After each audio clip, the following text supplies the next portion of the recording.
bendecir la palabra, vamos a orar.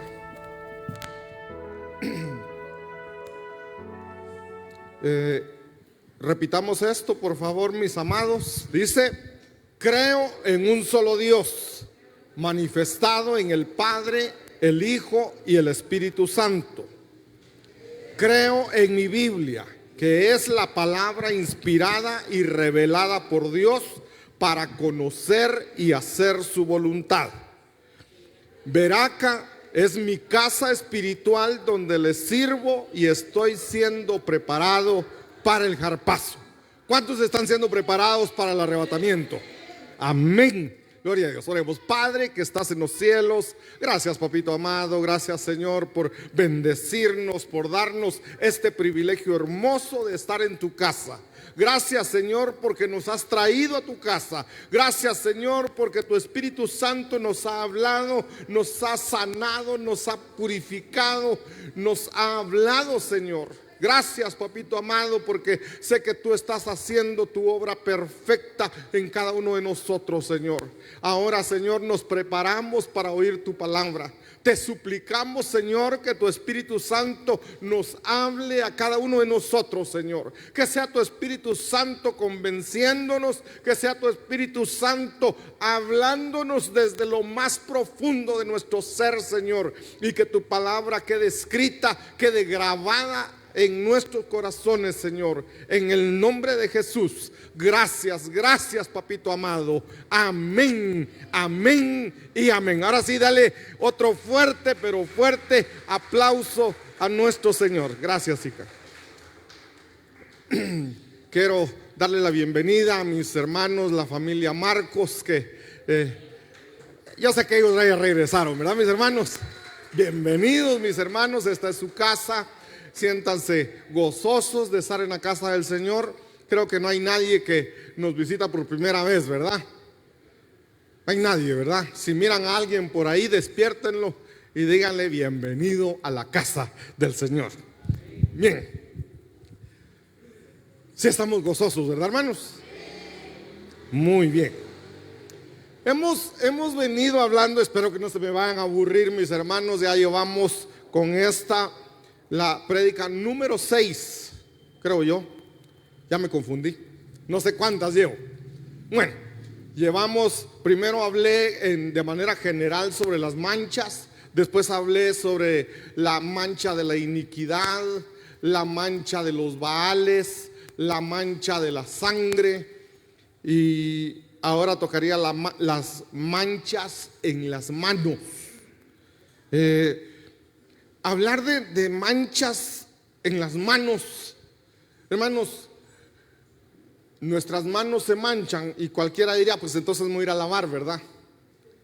No es esas de las manchas que quiero hablar, no es manchas que se pueda lavar con agua y jabón. Por más que nos lavemos, recuérdense que cuando hablamos de las manchas de sangre, hablamos un poquito de Pilato. Pilato, él dice: bueno, ustedes son los que han condenado a este hombre, yo soy libre de la sangre de él. Y figurativamente se lava las manos con agua. Y aunque se lavó las manos, por dentro quedó esa mancha de sangre. Entonces hay manchas, las manchas espirituales. Nos manchamos y dice la palabra que el Señor viene por una iglesia sin mancha, una iglesia gloriosa. Entonces puede que tengamos manchas y que ni siquiera sepamos que las tenemos. Entonces por eso estoy hablando, comencé a predicar esta serie de las manchas. Hay muchas manchas que podemos tener y nosotros sin darnos cuenta. Entonces viene la palabra y la palabra dice 2 Timoteo 3:16, que toda la escritura es inspirada por Dios y útil para enseñar, pero dice ahí que es útil para redarguir. O sea, viene la palabra y nos redarguye, nos dice: bueno, aquí esto es para ti, en esto estás mal. Y entonces uno recibe la palabra y esa palabra le viene a convencer a uno y a decir: de verdad que estoy actuando mal. no me había dado cuenta. El rey David pasó quién sabe cuánto tiempo después de haber cometido adulterio, asesinato, traición, y todavía se casa con Betsabé y vive un tiempo con Betsabé, y él como que todo está bien, hasta que llega el profeta Natán y le cuenta una parábola, hermanos, y le empieza a hablar, y entonces David escucha la parábola y dice: ese hombre es tan malo, ese hombre debe morir. Y entonces el profeta le dice a David: ese hombre eres tú. Entonces muchas veces nosotros somos como David, cometemos algún pecado y creemos que estamos bien, hasta que viene el Señor y por medio de un siervo, en el caso de David, le da la palabra, y esa palabra llega a David. Entonces dice David: de verdad que estoy mal. Y entonces David empieza y dice: Señor, perdóname porque ahí como que empieza David a meditar, a reflexionar, y él dice: pero si en pecado me concibió mi madre, en iniquidad fui formado. Y entonces puede ser que alguno de nosotros, si no es que la mayoría o todos, yo diría, tal vez me atrevo a decir que todos cometimos algún pecado, quizá hoy, quizá esta semana, quizá este mes, o como en el caso de David, quizá hace un año, 2 años, y no nos dimos cuenta. Pero que hoy la palabra venga y que el Espíritu Santo nos convenza y podamos ver las manchas que tienen nuestras manos. Si nuestras manos están manchadas, que hoy podamos, hermanos, la profecía decía hoy, parte de una profecía, y les recuerdo que me las tienen que escribir y me la pasan, por favor. Parte de una profecía decía: purifícate, amada mía. Entonces tenemos que purificarnos, tenemos que limpiarnos, pero no nos vamos a limpiar lavándonos con agua y jabón. Entonces yo quiero ver las manchas en las manos. Y cuando hablamos de manchas, mancha es una marca producida en la superficie de un cuerpo, pero esta mancha puede causar no solo que se ensucie, sino que se eche a perder. En sentido figurativo, la mancha es todo aquello que puede contaminar o destruir las cosas invisibles, como el espíritu, el alma o la conciencia. Entonces, una mancha es sinónimo de deshonra, de afrenta u oprobio. Y dice la palabra, el Salmo capítulo 7, versos 4 al 6, dice: Señor Dios mío, si he actuado mal. Entonces dice: si la maldad ha manchado mis manos, si he hecho el mal a mi amigo, o despojado sin motivo a mi adversario, que el enemigo me persiga y me atrape, que me pisotee contra el suelo y arroje por tierra mi honor. Entonces el salmista está dejando claro: hay manchas que se pegan en las manos. Hay manchas que se pegan en las manos.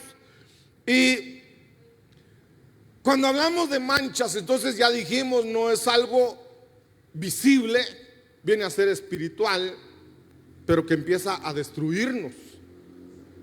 Y esta es una mancha, está hablando, hermanos, está hablando de la maldad. Cuando hablamos de maldad, no necesariamente estamos hablando de actos de maldad, aunque incluye. alguien dice: le voy a llevar este vaso de agua al fulano que está allá, pero me cae mal. Y entonces, no estoy hablando de lo que me trajeron, hermanos, es un ejemplo. Y entonces dice: bueno, como me cae mal, no voy a lavar el vaso. Y sabe que se han parado moscas, que han pasado cucarachas. Y un favor, ¿verdad? Te traje este vaso de agua. ¿Qué es eso? Eso es maldad. Un acto, una obra de maldad. Pero cuando hablamos de maldad, no necesariamente estamos hablando de obras, que sí incluye, ya dije. Pero miren cómo ve el Señor la maldad. Génesis capítulo 6, verso 5. Y el Señor vio que era mucha la maldad de los hombres en la tierra. Estamos hablando de los días de Noé. Estamos ahora en el último tiempo. Y dice la palabra que este último tiempo es igual a los días de Noé. En los días de Noé, hermanos, estamos hablando hace 4,000 años.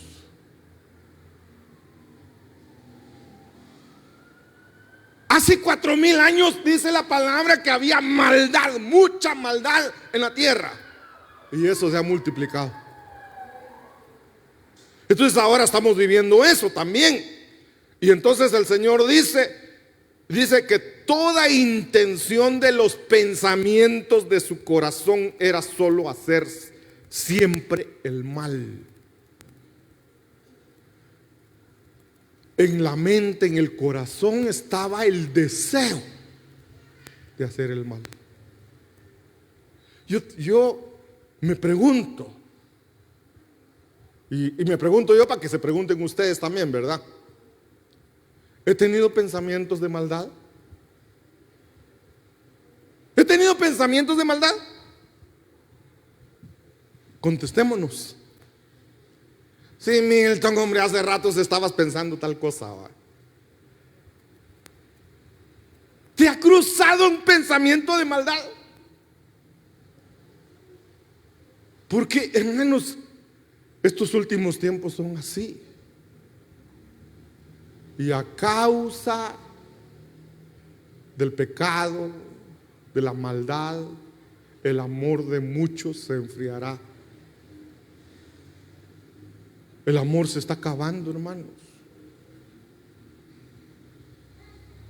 Ya no existe ese amor a Dios, ese amor, esa pasión. Estoy hablando de amor, pero pasión, bueno, no es lo mismo pasión que amor. El asunto, mis amados, es que yo puedo tener, es decir, yo amo, pero si es un amor pasivo, es un amor que no se ve, entonces no hay pasión.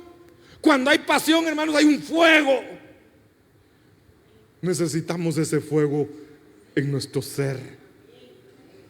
Que, hermanos, ¿cómo quisiera yo que el fuego de Dios viniera y nos quemara y sintiéramos ese fuego tan grande para poder adorar a Dios, para poder hablar su palabra, para poder decir: Señor, yo te amo, Señor, yo quiero hacer esto, yo quiero hacer otro, pero que haya esa pasión por hacerlo.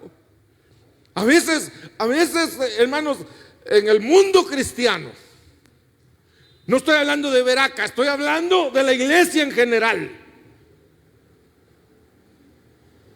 ya no existe esa pasión por servir al Señor. Todos queremos servir, pero si me conviene, si voy a servir con los hermanos que me agradan, si voy a servir, pero en tal área, hermanos, si hay pasión, si hay amor, no importa dónde nos pongan. Porque al final de cuentas a quien yo sirvo es al Señor. Y eso es un fuego que no me va a detener. Necesitamos volver a eso, hermanos, a ese primer amor, y no caer en esto, que la maldad, era mucha la maldad, y que toda intención de los pensamientos, hermanos, era siempre el mal. Entonces necesitamos tomar la palabra, tomar la palabra, que es la palabra profética más segura. Pero encima de eso el Señor viene y nos recuerda y nos dice: amada mía, purifícate. ¿Cuántos van a tomar esa palabra y la vamos a obedecer y vamos a decir: Señor, yo quiero purificarme? Hoy no vamos a salir igual de acá. No importa cómo hayamos llegado, no importa, perdonen la expresión, no importa qué tan sucios hayamos llegado, hoy vamos a salir diferentes. Entonces el salmista, Salmo 51:2, dice: lávame por completo de mi maldad. Arráncame esa maldad, arráncame esa iniquidad, arráncame esos malos pensamientos, esos malos deseos. Arranca eso de mí, lávame por completo de mi maldad y límpiame de mi pecado. Entonces David está reconociendo, que nosotros también reconozcamos, hermano, que reconozcamos. A veces para nosotros va a decir: no, yo estoy bien, yo estoy bien.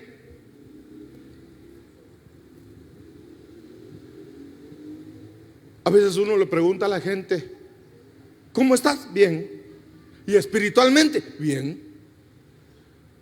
Y ni se congrega. Pero de verdad está bien. Sí, yo estoy bien.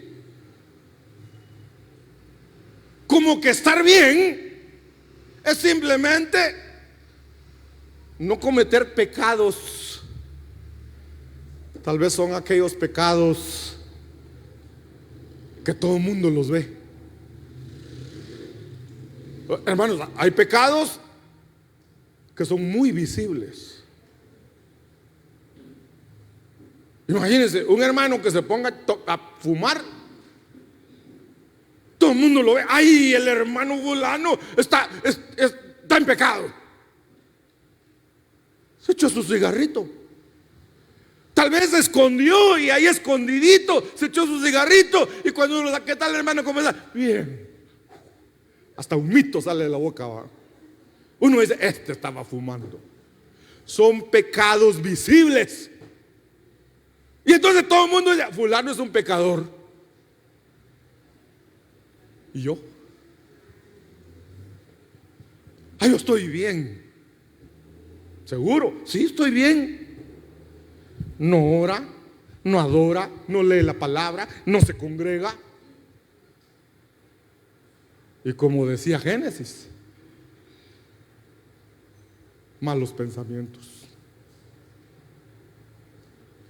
Entonces, que podamos tomar en cuenta eso, hermanos, en el nombre de Jesús. Dice Zacarías. Bueno, les decía que la maldad no es solo malas obras, no es solo hacerle el mal a alguien, no es solo malos pensamientos. La maldad, dice Zacarías capítulo 5 en el verso 6, dice: y dije, ¿qué es? Y él dijo: esto es el efa que sale, y añadió: esta es la iniquidad de ellos en toda la tierra. Ahí aparece la iniquidad. Verso 7: he aquí una tapa de plomo fue levantada, y había una mujer sentada dentro del efa. El efa es como un canasto, un recipiente. Era una unidad de medida, pero digamos, imaginémonos una canasta. Y entonces dice: y aquí una tapa de plomo fue levantada, y había una mujer sentada dentro del efa. Verso 8: entonces dijo: esta es la maldad. O sea, la maldad es una entidad femenina. Cuando hablamos de maldad, no solo son mis actos malos, también se refiere a una entidad femenina que siempre va a estar junto con otra entidad femenina llamada la iniquidad. Y entonces dice, y la arrojó al interior del efa y arrojó la tapa de plomo sobre su abertura. Entonces quiero mostrarles algunos versos donde la maldad y la iniquidad siempre andan juntas. Job 34:10 dice: por tanto, escuchadme, hombres de entendimiento, lejos esté de Dios la iniquidad y del Todopoderoso la maldad. Las dos entidades juntas. Isaías capítulo 13, verso 11 dice: castigaré al mundo por su maldad y a los impíos por su iniquidad. Gracias, hijo. Gracias, mis amados. Dice: castigaré al mundo por su maldad y a los impíos por su iniquidad. También pondré fin a la arrogancia de los soberbios y abatiré la altivez de los despiadados. Entonces, miren, primer verso que leímos: que lejos esté de Dios la maldad y la iniquidad. Este verso dice: voy a castigar al mundo por su maldad, por su iniquidad.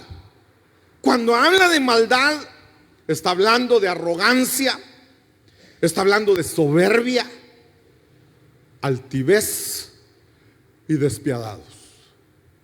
Entonces, podría ser que alguien diga: yo no soy malo, pero tiene altivez, es un despiadado. Eso no, ¿verdad? Tiene arrogancia, soberbio. Creemos que eso es imposible en un cristiano, ¿verdad? Otro día nos vamos a meter a esas palabritas y revisar cuáles son las actitudes de los soberbios, de los altivos, de los arrogantes. Eso es orgullo. Orgullo un poquito más elevado. Pero el que tiene orgullo le está abriendo la puerta a la maldad. ¿Habrá algún orgulloso entre nosotros hoy, hermano? Híjole, nadie vino. Yo orgulloso, pastor. No, yo no tengo nada de orgullo. Solo con decir eso ya es orgulloso.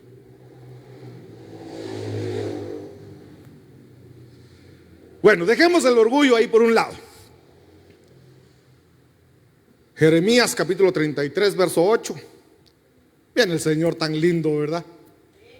Los limpiaré de toda maldad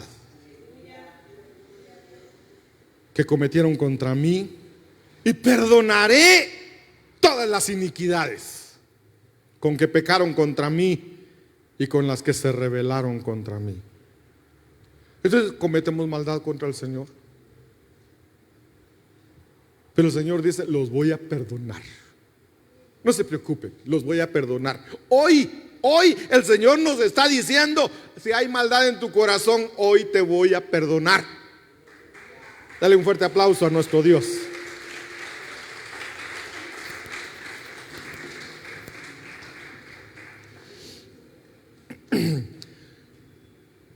Otra vez insisto, la maldad y la iniquidad en la Biblia normalmente se mencionan juntas, andan juntas. Hay un pasaje que lo voy a leer así rapidito, donde aparece, no con el nombre, pero sí son figura de la maldad y la iniquidad. Aquí en Mateo capítulo 14, verso 1 en adelante.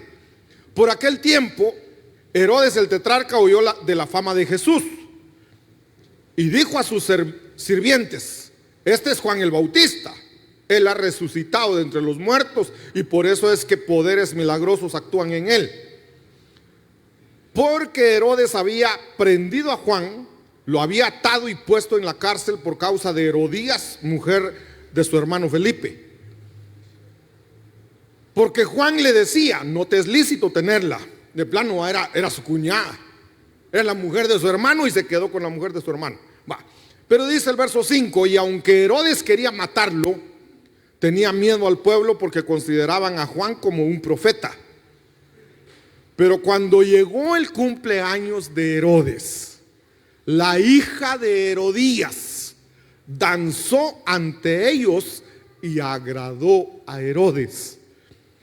Esta hija tiene el nombre de Salomé. Entonces, Herodías es la mamá de Salomé. Salomé es la que danza. Dice ahí, danzó ante ellos y agradó a Herodes. Verso 7. Por lo cual le prometió con juramento darle lo que ella pidiera. Ella, instigada por su madre, dijo, dame aquí en una bandeja la cabeza de Juan el Bautista. Y aunque el rey se entristeció a causa de sus juramentos y de sus invitados, ordenó que se la dieran. Y mandó decapitar a Juan en la cárcel, y trajeron su cabeza en una bandeja y se la dieron a la muchacha, y ella se la dio a su madre. Este es un acto, hermanos, es un acto de maldad, pero como estamos viendo que la iniquidad y la maldad andan juntas, Herodías es figura de la iniquidad y Salomé, su hija, es figura de la maldad. Entonces ahí aparecen, fueron las que al final mataron a Juan el Bautista. Y entonces se comete un acto ahí, ¿verdad? Pero volviendo otra vez a Zacarías. Zacarías nos dice, en un efa va la iniquidad y va la maldad. Pero volviendo ahí en el verso 9, Zacarías capítulo 5, verso 9, dice Zacarías, luego alcé los ojos y miré, y he aquí dos mujeres salían con el viento en sus alas, y tenían alas como alas de cigüeña, y alzaron el efa entre la tierra y el cielo. Luego dice el verso 10, dije entonces al ángel que hablaba conmigo, ¿a dónde llevan el efa? El verso 11 dice, y me respondió, a la tierra de Sinar, para edificarle un templo, y cuando esté preparado será sentado allí sobre su base. ¿De qué está hablando, hermanos? Miren, dice Zacarías, estoy viendo un efa, un recipiente.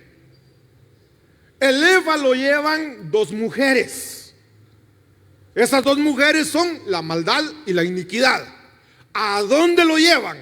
Según el verso 11, aquí, lo llevan a la tierra de Sinar. Eso tiene importancia. Lo llevan a la tierra de Sinar. ¿Qué van a hacer? Al llegar a Sinar, le van a edificar un templo. ¿Para qué existen los templos? ¿A qué venimos aquí? Este es un templo. Venimos para adorar, para servir a nuestro Dios. Entonces, ¿para qué le van a hacer un templo ahí? Un templo a la maldad y a la iniquidad, para que la adoren o las adoren. Entonces es un lugar de adoración a la maldad. Entonces, tierra del Sinar, ¿qué tiene que ver eso? Génesis capítulo 10, verso 8. Y Cus engendró a Nimrod. Cus es nieto de Noé. Entonces dice, Cus engendró a Nimrod, que llegó a ser poderoso en la tierra. Verso 9. Él fue un poderoso cazador delante del Señor, por tanto se dice como Nimrod, por poderoso cazador delante del Señor. Verso 10. Y el comienzo de su reinado, el comienzo del reinado de Nimrod, fue Babel, en la tierra de Sinar. Entonces, Babel, Nimrod comenzó su reinado en el Sinar. En el Sinar van a ir a edificar un templo para la maldad. El Sinar se va a convertir en lugar de adoración para la maldad. ¿Qué es el Sinar? Babel, Babilonia. Entonces ese es el reino de Babilonia. Dice Génesis capítulo 11, verso 1. Toda la tierra hablaba la misma lengua y las mismas palabras. Y aconteció que según iban hacia el oriente, hallaron una llanura en la tierra de Sinar y se establecieron allí. Y se dijeron unos a otros: vamos, fabriquemos ladrillos y cosámoslos. Hicieron ahí la torre de Babel. Y entonces, bueno, la iniquidad y la maldad son adoradas por la religión babilónica. A este punto quería llegar. La iniquidad, pero me interesa la maldad, porque la iniquidad ya hablamos. Me interesa la maldad porque nuestras manos, decía el salmista, están manchadas de maldad. Luego dice acá que la maldad, a la maldad le hicieron un templo en Babilonia. Entonces, la religión babilónica adora a la maldad como si fuese un dios. Entonces, todas aquellas personas que participan en fiestas religiosas que tienen su origen en Babilonia, hermanos, tienen las manos manchadas de maldad. Ahora, ¿qué tiene que ver eso con nosotros? Fiestas babilónicas. La más común, hermanos, Navidad. Navidad nació con Nimrod. No voy a hablar de la Navidad porque me desviaría del tema. Pero la Navidad tiene su origen en Babilonia. Lo mismo que, espero que aquí nadie lo celebre, el Día del Cariño. Origen babilónico.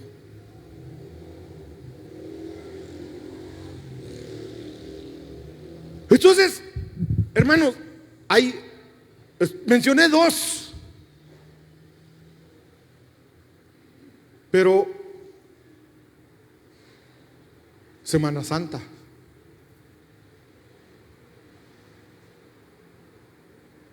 son fiestas que su origen son babilónicos.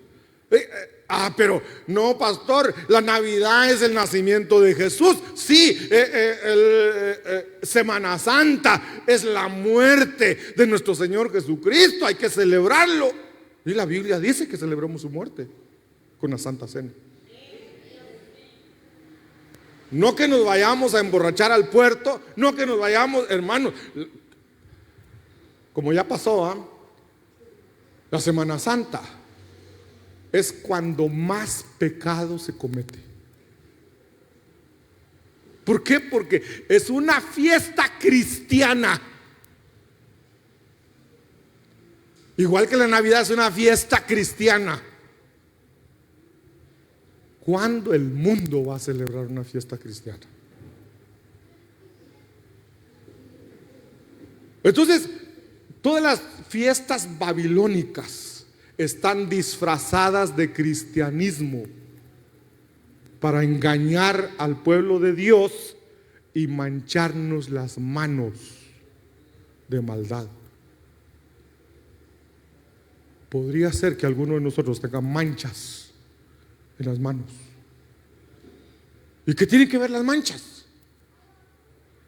Tan sencillo. El que tenga manchas no va a ser arrebatado. ¿Cuántos queremos ser arrebatados, hermano? Los demás no. ¿Cuántos queremos ser arrebatados? Amén. Miren, sí lo prediqué acá, ¿verdad? Esa es la meta. Esa tiene que ser nuestra meta. Es que la mera neta, ¿cuál es la meta? Ser arrebatados, hermanos. Entonces, limpiémonos de esas manchas, que no se quita con agua y jabón. Se quita dejando todo aquello que nos esté manchando de maldad. Bueno, Hebreos capítulo 1, verso 9. Tenemos que tener esta actitud que tuvo el Señor Jesucristo. Aquí está hablando de nuestro Señor Jesucristo. Dice, has amado la justicia. Le están diciendo a Él. Y aborrecido la maldad. Por lo cual te ungió Dios, el Dios tuyo, con óleo de alegría más que a tus compañeros. Aborrezcamos la maldad, hermano. Ahora, ¿qué más puede manchar nuestras manos? Dice Job capítulo 31, verso 7.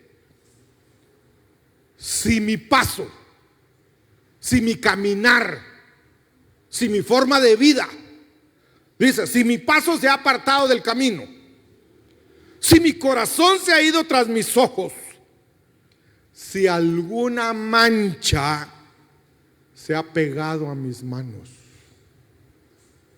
que yo siembre. ¿Cuántos quieren eso, hermanos? Miren esto, es que Job sí que es bien atrevido, hermanos. Job dice, si alguna mancha se ha pegado en mis manos, que yo siembre y otro coma. Que sean arrancadas mis cosechas. ¿Sabe lo que está diciendo? Que yo trabaje y que otro cobre mi sueldo. ¿Cuántos quieren que ir a trabajar y que otro cobre su sueldo? ¿Cómo lo voy a permitir? Va, pues se los voy a decir de otra forma. No, mejor no, ¿verdad? Es que es terrible, hermanos, ir a trabajar, que a fin de mes te digan, te dan ahí tu constancia, depositado en tu cuenta. Qué rico, ¿eh? Uno dice, tengo todo en mi cuenta, y va a revisar, va a pagar. Le rechazan la tarjeta de débito. Pero si me acaban de depositar, pues no sé, reclame a su banco y pida un estado de cuenta. Me acaban de sacar 15,000 quetzales. ¿Quién fue? Nadie. Pero ya no hay nada. Que yo trabaje y que otro se coma mi sueldo. Sí, eso lo está diciendo Job. Si se ha pegado alguna mancha en mi mano. Va, sigamos, porque mi tema es largo, pero el día también es largo, hermanos. Verso 9. Sin embargo, Job 17, 9. Sin embargo, el justo se mantendrá en su camino. Job 31, 7 decía, si mis pasos se han desviado del camino. Tiene que ver con nuestro caminar. Ahora aquí dice, sin embargo el justo se mantendrá en su camino y el de manos limpias más y más se fortalecerá. Nos conviene tener las manos limpias, hermanos. Salmos 24, 3. Esta es una pregunta que merece una respuesta. ¿Quién subirá al monte santo del Señor? Parafraseémoslo. ¿Quién será arrebatado? ¿Y quién podrá estar en su lugar santo? ¿Quién va a ser arrebatado y permanecer ahí? Porque el día del arrebatamiento, ese día vamos a subir todos en espíritu. Nos presentamos delante del Señor, nos hacen el juicio el bimá de Cristo. Y algunos vamos a, reprendo en el nombre de Jesús, algunos van a regresar avergonzados. O sea, no van a poder permanecer. Entonces, ¿quién podrá ser arrebatado y permanecer y quedarse para las bodas? Entonces hay 4 respuestas. ¿Cuáles son esas 4 respuestas? En el verso 4, número 1, la principal, hermanos, el de manos limpias. La número 2 sería corazón puro. Número 3, el que no ha alzado su alma a la falsedad. Número 4, que no ha jurado con engaño. El de manos limpias, ese recibirá bendición del Señor y justicia del Dios de su salvación. Requisito para ser arrebatado, el de manos limpias. En primer lugar, manos limpias. Volviendo a Job 31:7. ¿Qué decía Job 31:7? En la versión, bueno, la versión que habíamos leído era la Biblia de las Américas. Dice: si alguna mancha se ha pegado en mis manos. Esa palabra mancha es la palabra hebrea mum, que significa, que se puede traducir como mancha, falta, defecto, lesión. Entonces en la Biblia cualquiera de esas palabras nos va a hablar de mancha. Levítico capítulo 21 verso 17. Le dice Dios a Moisés: habla a Aarón y dile: ningún hombre de tu descendencia por todas sus generaciones que tenga algún mum, algún defecto, alguna mancha. Como la palabra que estamos viendo es mancha, pero ahí donde dice defecto es la palabra mum, que se puede traducir como mancha. Ningún hombre que tenga alguna mancha o algún defecto se acercará a ofrecer el alimento de su Dios. Ninguno podrá ministrar, podrá servir, podrá acercarse a Dios si tiene una mancha, si tiene un defecto. Y para que se les quede, el verso siguiente, el verso 18: ninguno que tenga mala cara podrá servir al Señor. Por eso el cristiano no debe tener, ay Dios mío, el cristiano no debe tener, no hombre, pónganse de acuerdo, el cristiano no debe tener mala cara.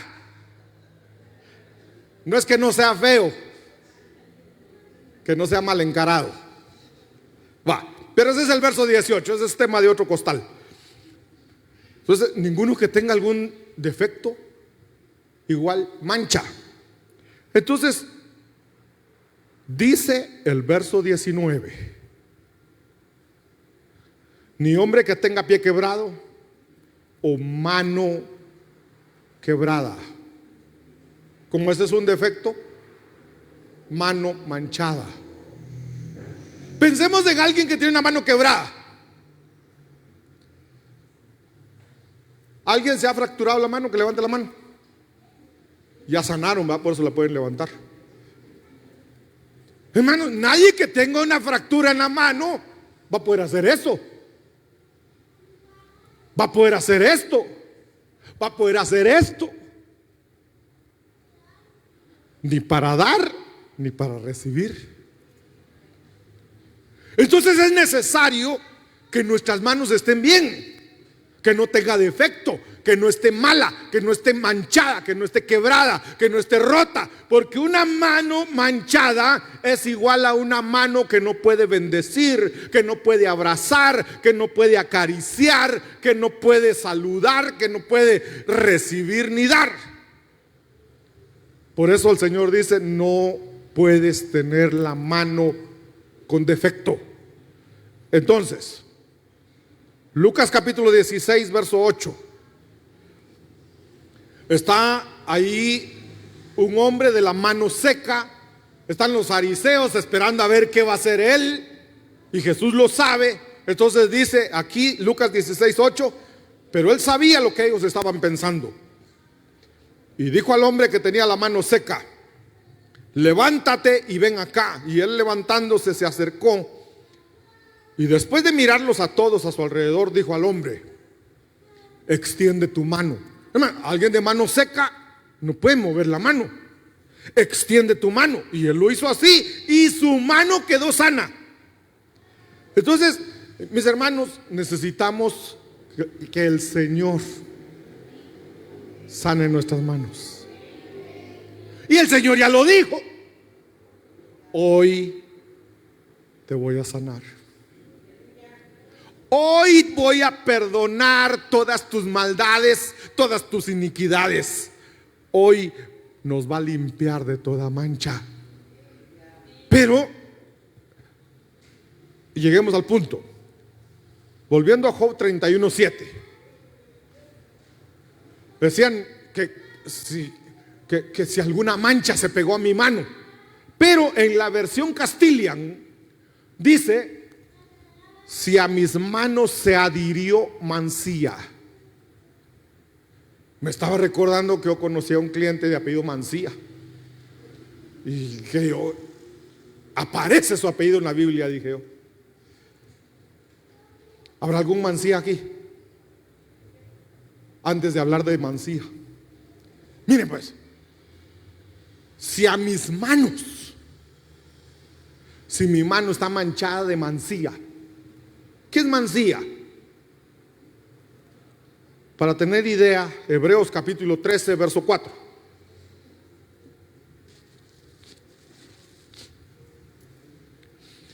Sea el matrimonio honroso en todos, y el lecho matrimonial sin mancilla.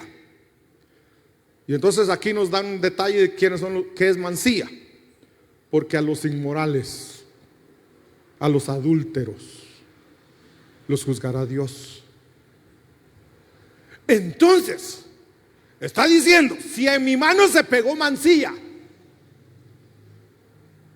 nuestras manos se manchan con pecados sexuales. ¿Cuáles son los pecados sexuales? Adulterio, fornicación, masturbación. ¿Cómo se llama eso que ven en internet?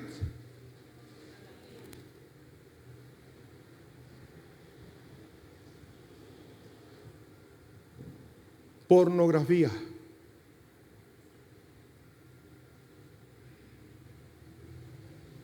Aquí incluye desear la mujer de otro. Entonces incluye infidelidad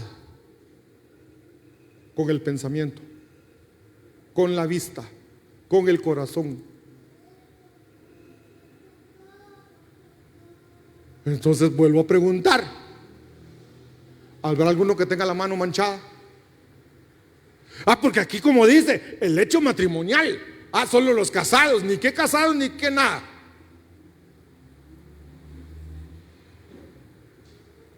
En los patojos, pornografía. Casados.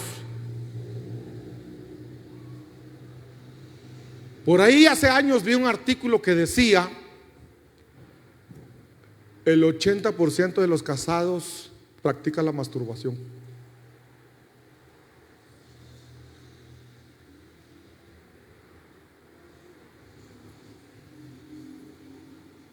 Manos manchadas. Eso, hermanos, yo me detengo aquí porque ¿habrá alguien que está en fornicación?